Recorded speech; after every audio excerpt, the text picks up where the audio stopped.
And while we're hearing the opening strains of Raz Shorty Eyes, Watch Out My Children, we are watching out for our children, looking at the right to play, and doing so with Alyssa-Ann Wanliss, psychologist, the Regional Case Management Unit at the Children's Authority. Thank you so much for making the time, Alyssa-Ann. Good morning. Thanks for having us.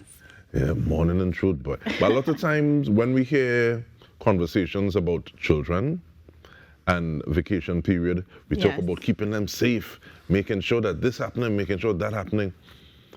How important is the right to play? How important is play in a child's life? Very, very important. You know, we've been here, during the Java period, just raising awareness regarding child safety.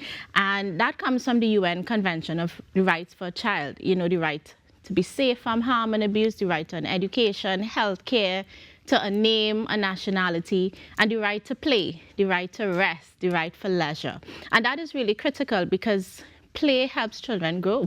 It helps them develop, it stimulates their minds, their brains, you know, it builds their social skills in terms of connecting with their peers, interacting, builds confidence as well, right? Because we know children, when they win a game, they feel proud, they're happy.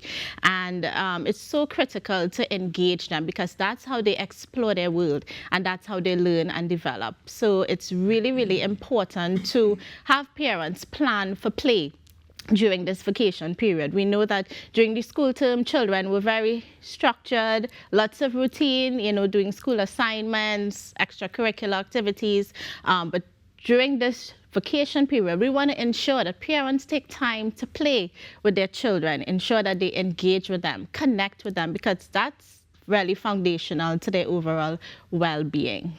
And you use those two words, engage, connect. Yes. And I want to ask you, what is play? And I say that because, to me, certain things can be very serious, but they can also feel playful depending on the energy that's put behind it. So when we say play, what are we talking about? When we say play, we're talking about allowing a child to be free in terms of their world. You know, young children, it's all about imagination, creativity. They have lots of energy, right? So it's engaging them in craft, you know, making items. And it doesn't have to be expensive. You can use recycled materials at home. You know, we know about using toilet paper rolls, water bottles, you know, flour to make Play-Doh, plasticine, you know, so you can use items at home for younger children, engaging them with storytelling, read a book, use different silly voices, you know, allow them to be a character, superhero. We know boys, they're all into the superheroes, and you can allow them to be superheroes, role play with you. And then we have teenagers, you know, connecting with them, getting into their world. We know that they are more social media, into social media regarding TikTok, Instagram, you know, just allowing them to have that space, listening to music. It just depends on being age appropriate, allowing that age appropriate space and activity with your child.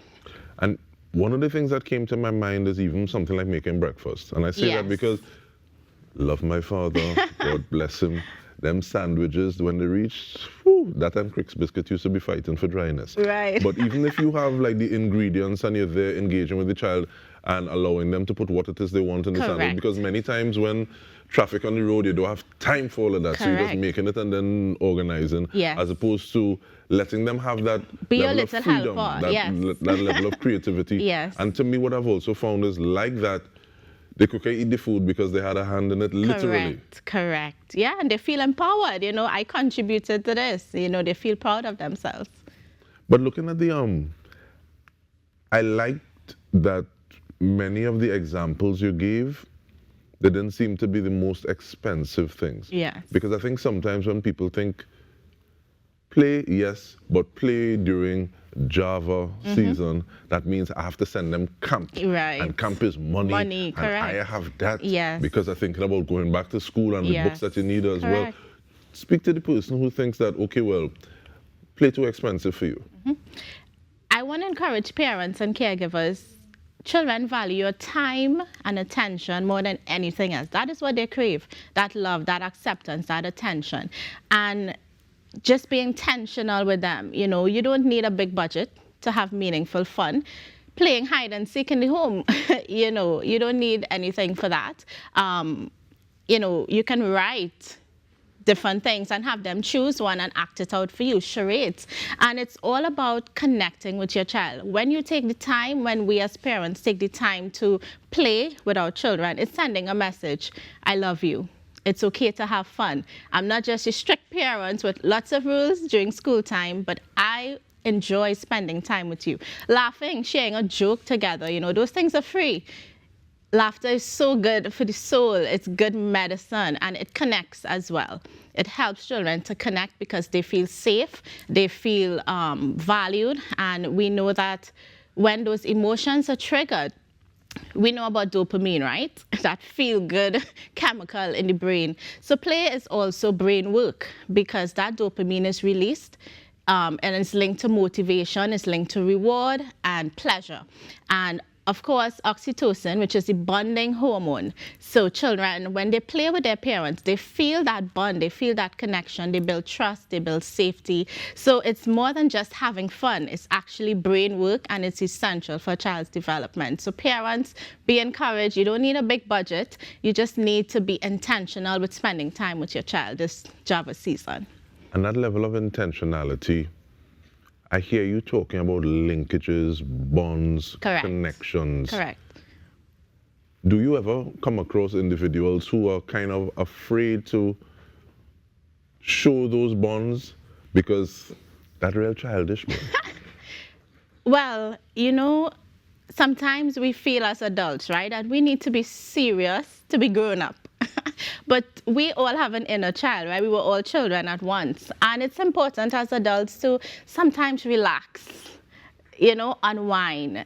Let go of the pressures. Life can be very difficult, challenging, lots of responsibilities. But there is an inner child beyond the stress, beneath the responsibilities and the burdens. And sometimes we just have to allow ourselves to let go and be a child again with our children. Take time, get down on their level, make contact with them, be silly with them, laugh with them. The younger children will enjoy lots of cuddles, lots of laughter, playing different characters with them. And it's okay. You're doing something that is beneficial for their growth and their development. And I'm sure we can all remember what we love to do as children, right? When we look back, when we think about our childhood, we say, wow, I really enjoyed that time when I laughed so much with my mom or my dad. And it was so much fun when we played, and, as a family, we had pizza, we made our pizza, we watched a movie, we really remember those things. So we want to encourage parents, you need to play too. You need fun too, you need joy too. We've spoken about parents, we've spoken about children. We have about 1.5 minutes. When individuals are transitioning, and they want to fit in, they want to be in with the in crowd, hormones raging, so they want to put away childish things. They start to use words like, that's so cringe. Right.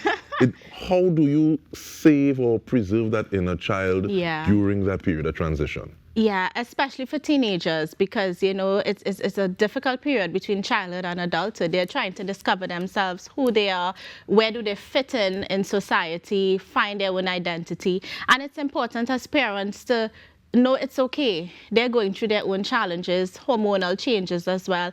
All you need to do is be steady in terms of your support. Know that you still matter. They may think, Mom, you're the most embarrassing person in the world. Don't come with me out to the mall with my friends. And know that that's okay. You give them that space, of course, guidance, and ensure safety. But you still matter. Your love is still very important. You're very valuable to them, and they need your presence in their lives more than anything else. Even if they roll their eyes at you, they still need your steady support. And if I were to put some key words from this conversation, presence, engaging, support, intention, connection, knowing that love trumps all. Correct. I think we can let that breathe. Yes. And just remember that in terms of the right to play. And I want to thank you so much, Alyssa-Ann Wanliss, a psychologist, the Regional Case Management Unit at the Children's Authority, giving us a different, because we always talk about health and safety and protection, but just allowing children to be, I think is so important. Yes. And we're going to allow the rest of the program to be, because we have so many more conversations on the Now Morning Show. Stay with us. We return after this.